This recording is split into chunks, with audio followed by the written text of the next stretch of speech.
High-achieving women do not get stuck with low-effort men because they do not know their worth. They get stuck because they are too capable for the relationship to expose the problem early. You are emotionally literate. You are self-aware. You regulate. You communicate clearly. You anticipate breakdown before it happens. You soften conflict. You repair quickly. You adjust. You carry momentum. And without realizing it, you remove every point of friction that would have required a man to rise. Men do not evolve because you are impressive. They evolve because staying the same costs them something.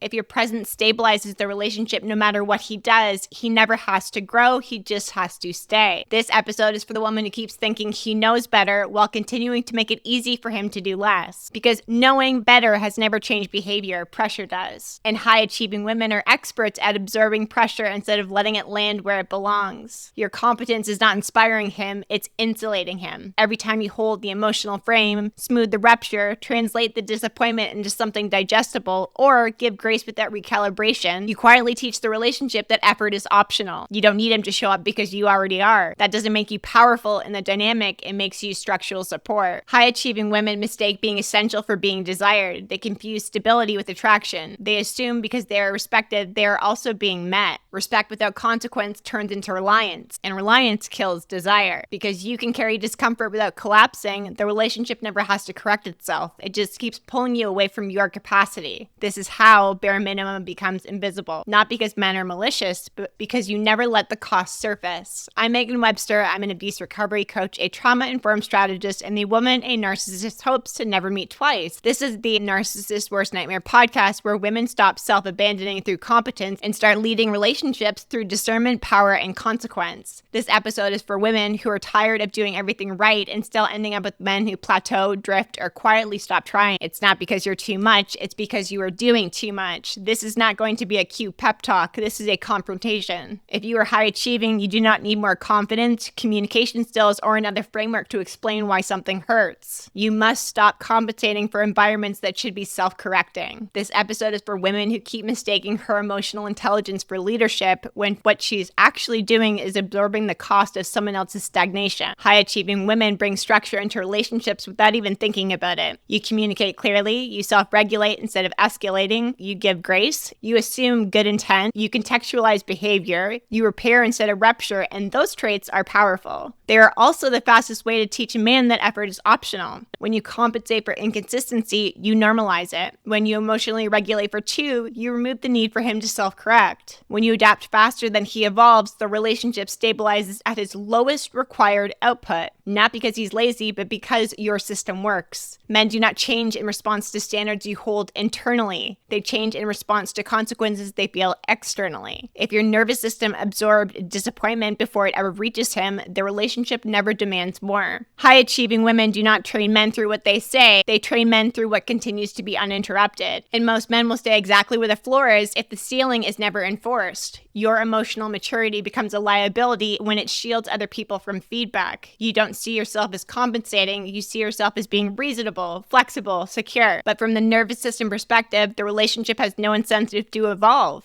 Everything keeps working. High-achieving women don't tolerate dysfunction, they reorganize around it. And reorganization is what locks those patterns in. The relationship does not need him to change because you have already adjusted. Overfunctioning is not a dating habit, it is a survival imprint. If you learned early that stability depended on your awareness, your maturity, your emotional intelligence, your ability to manage environments, your body equates effort with safety. You don't wait to see who someone is, you move immediately into contribution. You explain, you clarify, you adjust, you hold the emotional tone, you bridge gaps, you smooth transitions. This feels loving because it's familiar. Your nervous system believes that if you stay ahead of the issues, nothing will fall apart. If you handle it early, nobody gets upset. If you carry more, things stay stable. But stability created through overfunctioning is not connection, it's containment. Where you lead with effort, you remove the need for him to offer any. Where you preempt discomfort, you eliminate the feedback loop that teaches someone to self-regulate. Effort offered too early becomes expectation later. And once effort becomes expected, it's no longer valued. Overfunctioning creates this illusion of intimacy while starving attraction. Your body is working so hard to keep your nervous system smooth that it never gets to rest into being chosen. You confuse being relied on with being desired, being needed with being met, and then you wonder why you feel lonely in a relationship that looks stable from the outside. It's not because you picked wrong, it's because you carried too much too soon. I mentioned this earlier and I do want to speak on it. Men rise to the floor you set, not the ceiling you imagine. This is where the fantasy ideas quietly get replaced by data. You see his potential, his intelligence, you could see how he could show up with the right support, the right communication, the right patience, and you believe that your standards will pull him upward because that is how you operate. But relationships do not run on projection, they run on structure. Men rise to the minimum requirement to maintain access. If access remains while standards are explained instead of enforced, the message is unmistakable. You don't need to meet me there, I will come to you. This is how bare minimum becomes normalized, not through disrespect, but through generosity without boundaries. High-achieving women are dangerous in this dynamic. You make it easy to stay the same. Your standards only exist at the point where the behavior stops compensating. Potential is seductive because it lets you delay reality. It allows you to stay invested without demanding evidence. It gives you something to hope for while nothing actually changes. But potential does not build relationships, requirements do. Men don't rise because you believe in them. They rise when the system no longer works without them. So instead of explaining, we need to replace that with consequence. High-achieving women are excellent explainers. You articulate nuance, you name patterns, you offer insight, you believe understanding creates change. Understanding creates awareness. It does not create urgency. When every misstep is followed by a conversation instead of a consequence, the nervous system on the other side does not register risk. There's no reason for it to adjust. Explaining sounds mature, healthy, it looks regulated, but in early dating, explanation often replaces accountability. If the relationship improves only when you clarify, guide, or emotionally translate, you are not being met, you are managing. Management is not attraction, it is unpaid labor. Men do not feel compelled to rise inside your systems that already function without them. Explanation keeps you in the relationships longer than evidence ever would. It allows you to feel active instead of honest, and it gives you something to do instead of something to decide. But every explanation without a consequence is teaching the same lesson. Nothing changes unless you decide it does. I work with a client who is highly successful, emotionally grounded, warm, direct, and deeply self-aware. She kept ending up in relationships where men started super strong and slowly drifted into passivity. She told me, I don't understand this at all. I communicate everything super clearly. And she did. That was the problem. Every time effort dropped, she checked in calmly. Every time a boundary was crossed, she clarified gently. Every time inconsistency appeared, she reassured while naming her needs. These men were not abusive, but they were comfortable. There was no moment where effort was required to maintain access. She kept the emotional system running regardless of his contribution. When she stopped explaining and started responding with distance instead of insight, everything shifted. And it's not because she became cold, it's because her system finally demanded participation. Men don't respond to intelligence, they respond to structure. High-achieving women are uniquely susceptible to verbal repair. When a man says he understands, that he sees it now, that he didn't realize, your nervous system loosens because resolution feels imminent. Awareness sounds like movement. Language mimics change. You hear intention and assume trajectory, but intention without cost is static. And most men are not lying when they say they want to do better. They genuinely believe that insight is effort. The issue is structural. Nothing in the environment requires the effort to become embodied. Access remains intact. Emotional safety remains intact, and you remain present, so the promise never has to land. High-achieving women mistake sincerity for accountability. You hear emotional fluency and assume responsibility has been taken. You confuse reflection with repair. You reward verbal ownership with continued closeness. But growth is not what someone says they understand. Growth is what someone sustains when comfort is removed. If there's no consequence when follow-up fails, the nervous system on the other side learns something precise. Words are sufficient, and because you can metabolize disappointment quietly, your system never corrects itself. And attraction does not erode because men lose interest. It erodes because the risk disappears. Desire requires orientation towards something that could be lost. When access is guaranteed regardless of behavior, the body stops reaching. There's no sharpening, no pursuit, no forward lean. High-achieving women stabilize relationships unconsciously. You maintain contact through withdrawal. You bridge silence. You initiate repair. You hold continuity when effort drops. From his nervous system's perspective, nothing is threatened. And from your body's perspective, something is wrong. Irritation creeps in. Desires dull. You feel less wanted while being more relied on. It's not a coincidence. Attraction cannot survive inside of systems where one person carries momentum. It requires two nervous systems leaning forward. When effort is optional, desire becomes abstract. You don't feel chosen because nothing is required to choose you. Here's the part that a lot of people will miss because no one explains attraction this way. The nervous system does not register care through intention. It registers care through cost. When effort costs nothing, it doesn't matter how sincere it sounds. The body doesn't respond to promise, it responds to pressure. When you compensate with withdrawal, you erase the condition that would have created pursuit. When you initiate repair after distance, you remove the signal that absence was consequence. When you keep continuity alive, no matter how little is offered, you teach the relationship that desire is not required for access. This is why attraction fades quietly instead of dramatically. Nothing goes wrong. There's no blow up, no betrayal, just a slow flattening where you feel less wanted while becoming more useful. Your body notices the imbalance long before your mind wants to name it. Men do not stop desiring because they don't care. They stop desiring when the system no longer asks them to move. And you don't struggle to hold the standard because you lack self-respect. You struggle because enforcing them destabilizes the system. High-achieving women are rewarded for adaptability.